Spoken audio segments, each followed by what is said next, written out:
ඔයා දන්නවද ප්‍රතිරූපය එහෙමත් නැත්නම් කැරක්ටර් එක කියන්නේ මොකක්ද කියලා?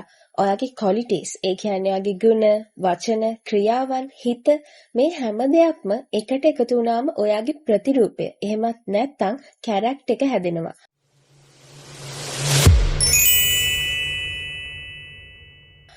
අපි මිනිස්සෙක්ව දැක්ක ගමන් කියන්නේ මෙයා නම් හරිම හොඳ මිනිස්සෙක්. මෙයාව විශ්වාස කරන්න පුළුවන්. මෙයා නම් හරිම දරුණු මිනිස්සෙක්. මෙන්න මේ වගේ නිර්වචන වලින් අපි තවත් මිනිස්සෙක්ව ටක් ගාලා හඳුනා ගන්නවා. හැබැයි හැම වෙලෙම මේක හරි වෙන්නේත් නැහැ. හැබැයි මේක තමයි ඒ මිනිස්යාගේ ප්‍රතිරූපය. එහෙමත් නැත්නම් කැරක්ටර් එක ගොඩනැගිලා තියෙන විදිය. අපි බලමු ඔයාගේ කැරක්ටර් එක ගොඩනගා ගන්න විදිය. එහෙමත් නැත්නම් බිඳුණු ප්‍රතිරූපේ නැවතත් හදා ගන්න විදිය. ඒකට පොඩි ස්ටෙප්ස් ටිකක් තමයි අද මම කතා කරන්න යන්නේ. පළවෙනි එක තමයි ඇත්ත කියන්න. ඇයි අපි බොරු කියන්නේ? එක්ක තදින් දෙයක් අල්ලගන්න. ඒ කියන්නේ දෙයක් ඔයාට නැති වෙයි කියලා බයට ඔයා සමහර තැන්වලදී බොරු කියනවා.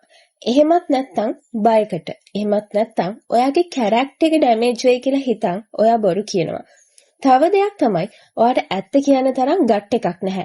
මෙන්න මේ වගේ තැන්වලදී ඔයා බොරු කියනවා. ඉතින් මේක ඔයාට ෂණිකව වුණත් ඔයාගේ කැරක්ටර් එක තමයි මේකෙන් ඩැමේජ් වෙන්නේ. එතකොට තමන්ගේ හිත ඇතුලේ ඇත්ත කතාව දන්න සමහරුන්ගේ හිත ඇතුලේ ඔයාව ගොඩනගන්නේ හානි වුණ ප්‍රතිරූපයක් විදියට.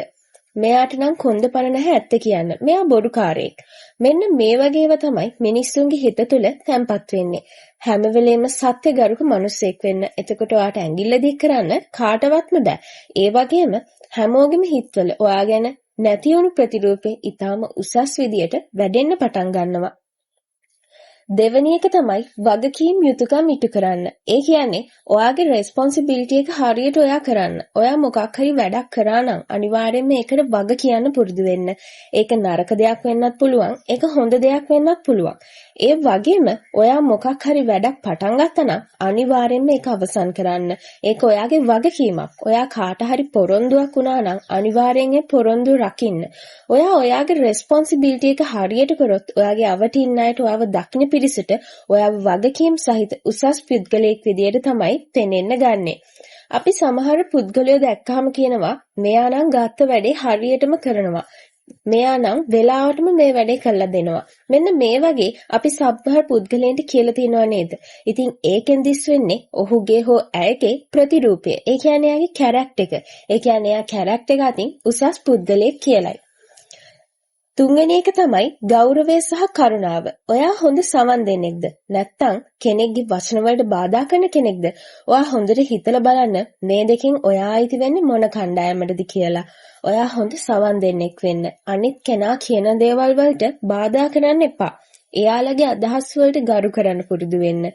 ඔයාගේ මානසික මට්ටම තව එකක්. අනිත් මිනිස්සයාගේ මානසික මට්ටම තව එකක්. එතකොට අපි හැමෝම හිතන පතන විදිය එකිනෙකාට වෙනස්. ඒ හින්දා අපි හැමෝම එකිනෙකාට ගරු කරන්න ඕනේ. ඉතින් අනිකාගේ අදහස් වලට ගරු කරන්න පුරුදු වෙන්න. කාරුණිකව හැසිරෙන්න. ඔයා දැකලා තියෙනවද නිහතමානී මිනිස්සුන්ව? මෙයා නම් හරිම නිහතමානී. ඒ වගේම හරිම කරුණාවන්තයි.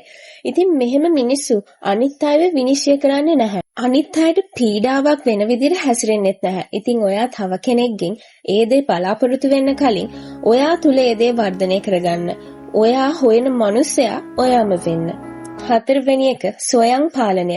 අපි මේකට කියනවා ඩිසිප්ලින් කියලා. කෝපය, කනගාටුව, කනස්සල්ල, උනන්දු වීම.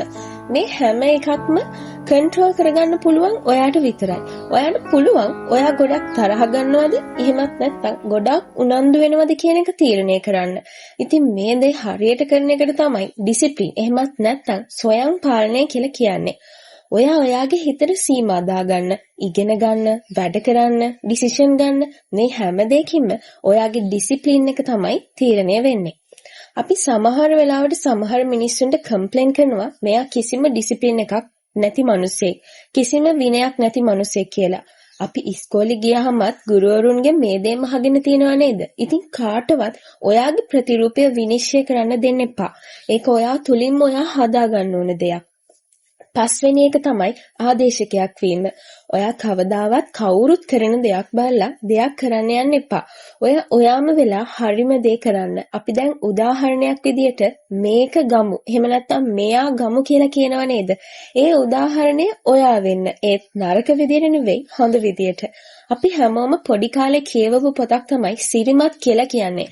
ඉතින් පොඩි කාලේ අපි නිතරම අහන දෙයක් තමයි ඔයත් සිරිමත් වගේ වෙන්න. මෙයා සිරිමත් වගේ හොඳ ළමෙක්. මෙන්න මේ වගේ දේවල් අහලා තියෙනව නේද? ඉතින් ඒ උදාහරණේ හැම වෙලේම ඔයා වෙන්න.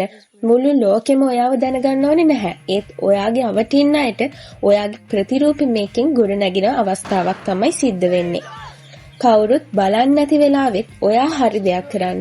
මේකට අපි ඉංග්‍රීසි වලින් කියනවා ඉන්ටිග්‍රිටි කියලා. 6 වෙනි එක තමයි නිවැරදි තීරණ ගැනීමේ හැකියාව. අපි හැමෝම එකපාරේන ආවේගෙට ටක් ගාලා තීරණයක් ගන්නවා. හැබැයි පස්සේ තමයි දුක් වෙන්නේ තීරණය ගැන. අපි තීරණයක් ගන්න කලින් හොඳ නරක බලන්න ඕනේ.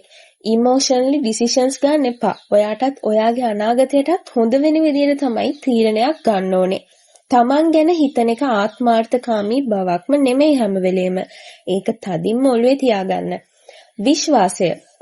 ඔයාව විශ්වාස කරලා කවුරු හරි ඔයාට සීක්‍රට් එකක් කිව්වොත් ඒක ඔයා ගාව විතරක් තියාගන්න.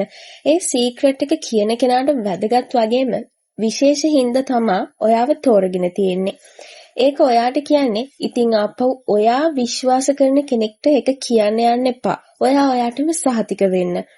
9 වෙනි එක. එදිරිපත් වෙන්න. facing challenges. ඔයාට අමාරු කාලෙත් ඔයාගේ හැසිරීම රැකගන්න. උදාහරණයක් විදියට ඔයාට ප්‍රශ්න තියෙනවා කියලා හිතුනොත් ඒ දුකෙන් මිදෙන්න ඔයා මත්ද්‍රව්‍ය වලට යන්න එපා. හොඳට මතක තියාගන්න. ඔයාට ඒකෙන් තව ප්‍රශ්නයක් එනවා මිසක් ප්‍රශ්න නැති වෙන්නේ නැහැ. ඔයාට මේ වැඩේ හරියනවද නැද්ද කියලා හිතෙන්න එපා. ඔයාට අගාලා මූව් වෙන්න බලන්න. ඉතින් මේ ප්‍රතිරූපය රැකගන්න එක වගේම නැවත හදාගන්න එක මිනිස්සෙගේ පර්සනලි එකට ගොඩාක් වැදගත්. ඔයාව දැක්ක ගමන් මෙයා නම් මාරයි කියන විදිය මිනිස්සෙක් වෙන්න. කාටවත් පින්නන්න නෙමෙයි, ඔයාම වෙන්න. ඔයාගේ කැරක්ටර් එක කියන්නේ ඔයා කතා කරන විදිය, ඔයා හැන්ඩල් කරන විදිය සහ ඔයා හිතන විදිය එකතුවක්. ඉතින් ලස්සන හොඳ පෞරුෂයක් තියෙන පුද්ගලෙක් විදියට ජීවත් වෙන්න.